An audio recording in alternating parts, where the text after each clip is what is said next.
Alright, y'all, decided to make some broccoli soup today. I've been craving it for a while. I've been eating a lot of the one from Panda Express. But I'm like, I can make this at home, so that's what I did. So right now you see me pulling out the ingredients. I needed some salt, so I got some more salt. Never could go wrong with flour. These are all the ingredients placed. Will see that I have the wrong cheese, but I found the right cheese later on, and I actually used cheddar instead of mozzarella.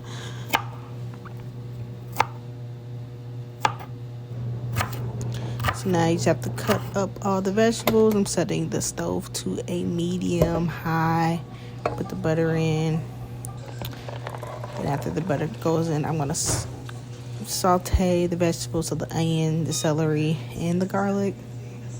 Then I'm going to set the oven to 400 because I'm about to bake some garlic bread, homemade garlic bread. Adding the flour that's thickening up. I don't have it on camera, but after I put the flour in, I put water in, and then that's when I put in the heavy cream. You can season it. Main seasonings that we usually use.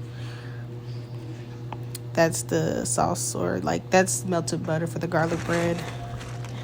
Like I said, I used cheddar. Look at that. That's what I did.